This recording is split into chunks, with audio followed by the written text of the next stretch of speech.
마음의 안정이 없는 행복은 있을 수 없다. 평정심. 생각이 서랍 중에서 한 개를 열 때는 다른 모든 것을 닫아두어야 한다.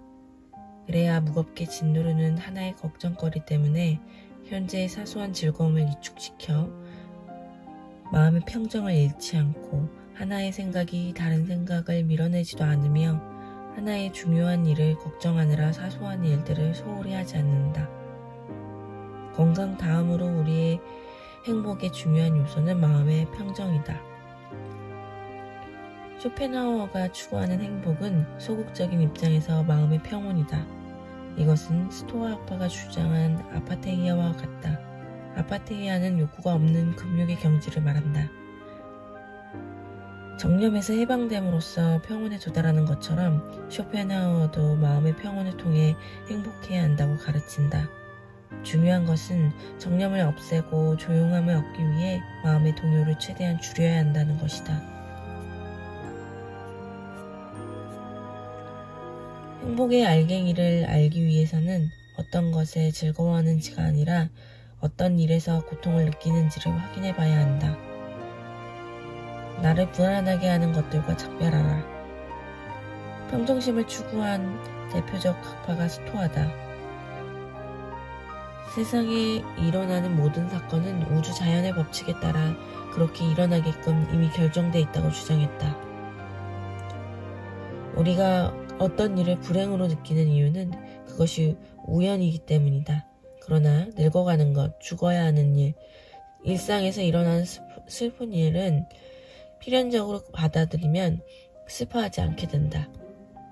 세상에 많은 일이 우연에 따라 일어난다고 생각하면 인생은 고통의 연속이지만 운명으로 받아들인다면 불안이나 걱정이 줄어들게 된다.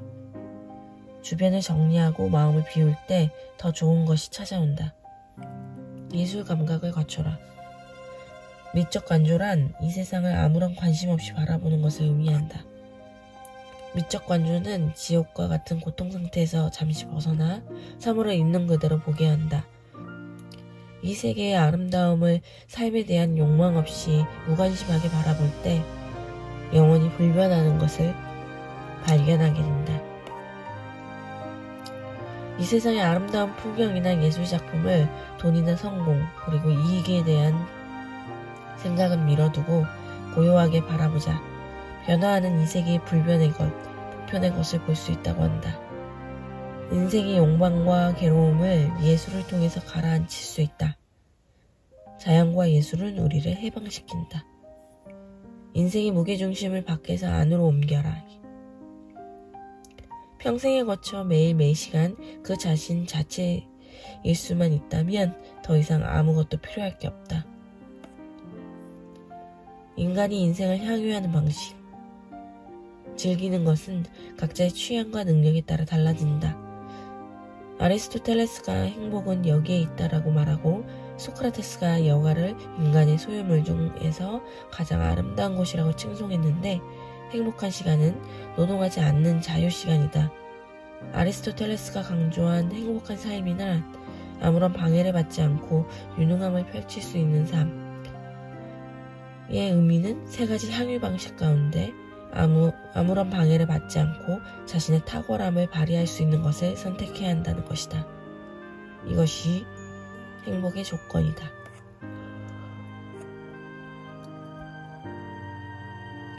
무게중심이 바깥에 있는 사람은 출세, 승진, 명예, 부 등 추구하며 각종 모임 등에 빠져서 즐거움을 추구하지만 무게중심이 안에 있는 사람은 혼자 있는 시간을 가지면서 개인적인 취향에 따라 예술, 시와 문학, 철학 등을 가까이 하게 된다.